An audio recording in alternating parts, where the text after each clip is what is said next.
Abstract के models को डाल लीजिए। पीडीएफ मिल रहा है, इलेक्ट्रॉनिक्स पीडीएफ, उसको रख लीजिए। वर्ड में हाइपरलिंक ऑप्शन आता है, इस पीडीएफ को जहाँ रखे आए उसको उसके पास को टाइटल से हाइपरलिंक कर दीजिए। जब भी उसको टाइटल को क्लिक करेंगे पूरा का पूरा पेपर वो वर्ड खोल देगा। कंप्यूटर एप्लीकेशन भी है आज की तारीख में रिसर्च के लिए मोस्ट इम्पोर्टेंट। तो ये ब्लॉक हो गया एब्स्ट्रैक्टिंग। दूसरा, जो भी रिसर्च ज्वाइन करता है वो सोचता है कि अभी हमको तो गाइड बोले ये पढ़ो वो पढ़ो वो पढ़ो, पढ़ रहे हैं ठीक, लेकिन मेरा सजेशन है कि फ्रॉम द फर्स्ट डे आप पेपर लिखना शुरू कर दीजिए। और प्रश्न आएगा पहले दिन मेरे पास डाटा ही नहीं है, मैं पेपर क्या लिखूं? आएगा ना। अपने इंटरेस्ट का कोई एक पेपर लीजिए, पब्लिश्ड पेपर किसी का हो जो आपको पढ़ने में अच्छा लग रहा है, उसको पढ़िए, उसके डाटा को देखिए, फिर बैठिए सोचिए कि इसी डाटा को इसी फिगर और टेबल से अगर हमको प्रेजेंट करना हो तो मैं कैसे करूँगा। आपके पास डाटा है, आपके पास फिगर है, आप उसको अपने भाषा में प्रेजेंट कीजिए, पब्लिश नहीं होगा, लेकिन आपके अंदर ये राइटिंग स्किल को लेना शुरू करेगा। शुरू में जब पहला पेपर आप किसी पेपर को ही रिप्लिकेट करने की कोशिश करेंगे 6 महीना लगेगा, करके देखिए। तीसरा जो ज़्यादातर स्कॉलर के साथ प्रॉब्लम होती है वो भाषा का होता है। ज़्यादातर यहाँ साइंस बैकग्राउंड के हैं तो हम लोग का तो सारा पब्लिकेशन इंग्लिश में ही होता है। तो पहला चीज़ है इंग्लिश भाषा को कैसे कमांड किया जाए। क्या ग्रामर का किताब रटा जाए, डिक्शनरी रटा जाए, और वो सब उम्र से हम लोग ऊपर चले गए, तो फिर कैसे कमांड किया जाए।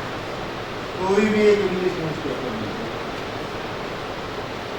उसके अंदर एडिटोरियल होता है जो 1 या 2 पैराग्राफ में किसी टॉपिक को डेली करता है,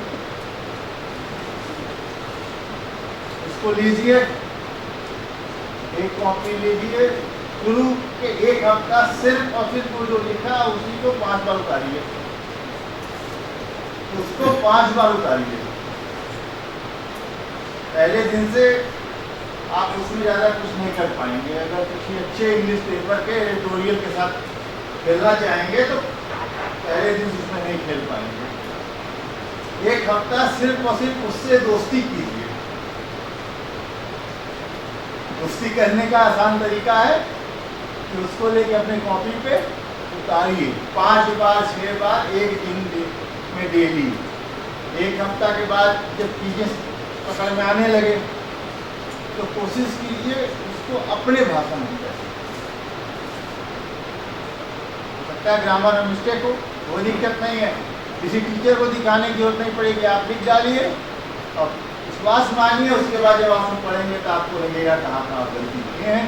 तो 1 हफ्ता से उस पर्टिकुलर पेपर के लैंग्वेज के साथ आप खेले हैं, आपको दोस्ती हो गई है, आप जानते हैं कि ये इस तरह का लिखता है, हमने यहाँ ऐसे। इससे आपका लिखने का स्किल इम्प्रूव होगा। तो 2 चीज़ इम्पॉर्टेंट है जो सबसे पहले दिन से ही शुरू हो जाना चाहिए। एक तो भाषा को पकड़ने की कोशिश, दूसरा पेपर लिखना। पेपर लिखना क्यों इम्पोर्टेंट है? क्योंकि पेपर ही बाद में एक्सपेंड होकर आपका थीसिस होगा। दूसरा चीज़, आप रिसर्च कर रहे हैं तो अपने रिसर्च को कहीं प्रेजेंट करेंगे। आप कह रहे हैं हमने शोध किया समाज के लिए, तो समाज को बताएंगे। तो जब आप लिखने का आदत डालेंगे तभी आप बोलने की भी आदत डालेंगे, कहीं प्रेजेंट करेंगे।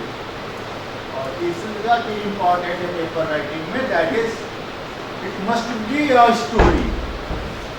बिल्कुल सिनेमा की स्टोरी की तरह हो। बहुत से ऐसे फिल्म होते हैं जिसका कुछ नहीं है, सिर्फ कहानी के बल पर चलती है। अब बहुत सारी फिल्म होते हैं इसमें कहानी कुछ नहीं है, सिर्फ और सिर्फ प्रेजेंटेशन केवल चल जाता है। पेपर आपका स्टोरी की तरह ही होना चाहिए। जैसे सर ने सेक्शंस बांटे हैं, तो एब्स्ट्रैक्ट होगा, that is the tailor of your paper. Introduction कुछ शुरू के 20-25 मिनट 30 मिनट इसमें फिल्म की कहानी ग्लो करती है। Methodology and the result, that is the वो इम्पॉर्टेंट घटना जिससे फिल्म का क्लाइमेक्स आता है। एंड देन डिस्कशन, डिस्कशन क्या है? क्लाइमेक्स। और पेपर में ज़्यादा कंटेंट नहीं हो, लेकिन एक वेल स्टाइल और वेल वर्क स्टोरी के फॉर्म में होगा तो लोगों का ध्यान हमेशा वो अट्रैक्ट करेगा। तो छोटी से छोटी सिंपल कहानी भी बार बार पढ़ने की इच्छा होती है। बहुत से बढ़िया ज्ञानवर्धक कहानी आदमी 5 पेज पढ़ता है, छोड़ देता है, क्योंकि वो बोरिंग होता है। तो पेपर राइटिंग की वही स्किल, ठीक है। ये तो बेसिक चीज हो गया जो कि पहला साल आप फॉलो करेंगे। Role of computer in your research, एक तो स्टैटिंग में हेल्प किया, प्रेजेंटेशन में हेल्प करेगा, एनालिसिस में हेल्प करेगा, ठीक।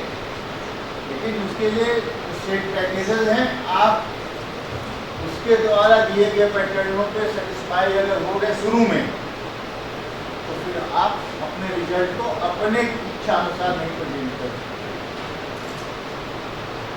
अपने इच्छा अनुसार प्रेजेंट करने का मतलब है कि उन्हीं एनालिटिकल सॉफ्टवेयर के सारे ऑप्शन के साथ खेलना आपको आता है। ऑप्शन के साथ प्ले नहीं कर पाएंगे आप, अच्छा नहीं कर पाएंगे, ठीक। इसके बाद इंटरडिसिप्लिनरी, आजकल तो सबसे इम्पोर्टेंट चीज़ है इंटरडिसिप्लिनरी।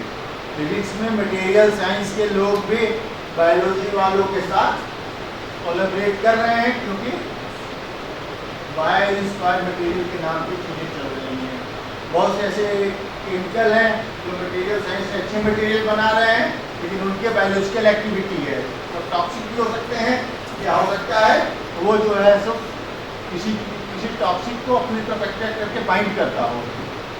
दो चीज़ हो सकता है मटेरियल, या तो मटेरियल एनवायरनमेंट को टॉक्सिसिटी देगा, या एनवायरनमेंट में जरूर टॉक्सिक को अपने साथ बाइंड कर लेगा।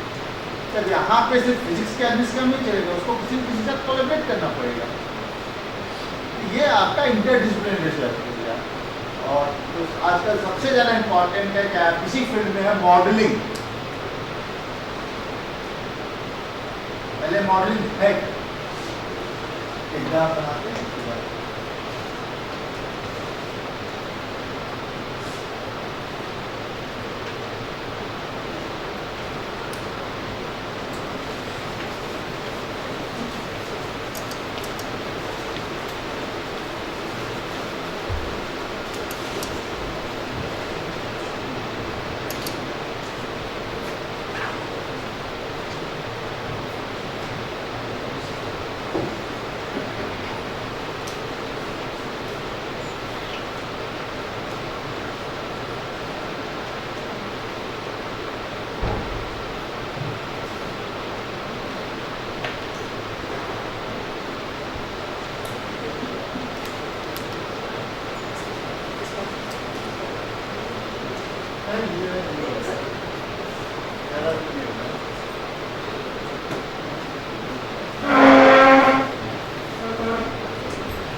मैथमेटिक्स में आप लिखते हैं y इक्वल टू x, मतलब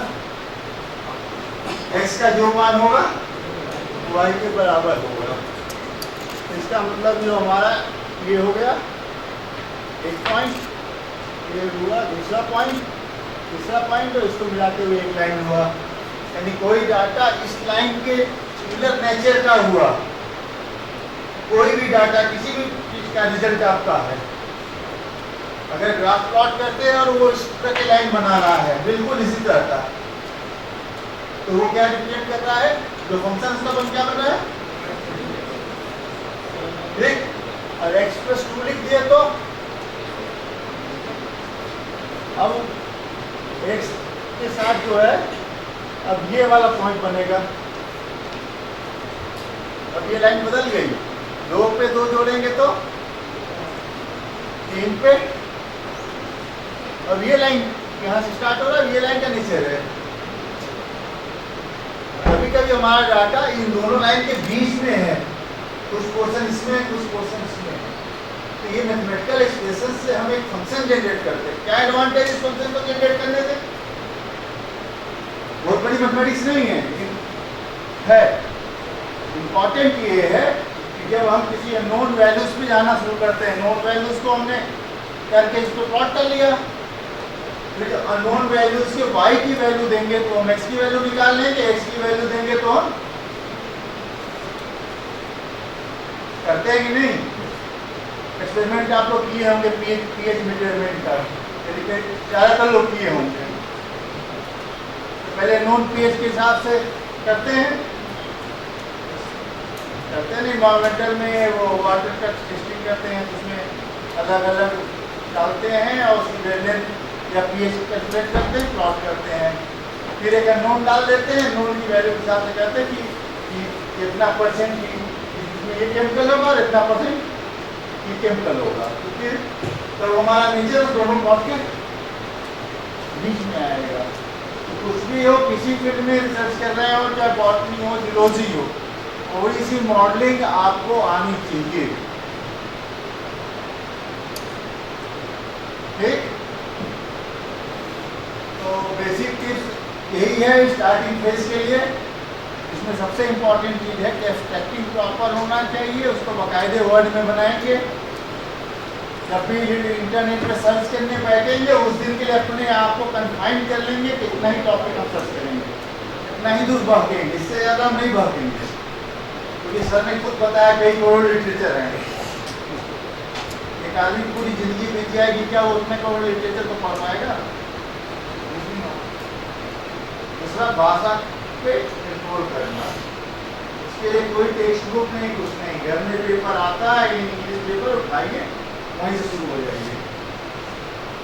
इसके अलावा और कोई किसी को स्पेसिफिक क्वेश्चन पूछना हो, कुछ भी हो पूछ लीजिए, पढ़ाया जा सकता है। सर भी है, हम भी हैं। आप लोगों का टाइम इसीलिए कि आप लोग कुछ पूछें, हमें यहाँ क्या बताते हो ज़्यादा इम्पोर्टेंट नहीं है। आपके मन में कोई क्यूरियोसिटी रिसर्च संबंधी हो, कोई भी आपके स्पेसिफिक टॉपिक पे भले हम ना हेल्प कर पाए, बाकी हर चीज़ को ऊपर बता सकते, कुछ भी हो दिमाग में, कोई रिसर्च संबंधित कोई भ्रांतियाँ हो, कोई कंफ्यूजन हो,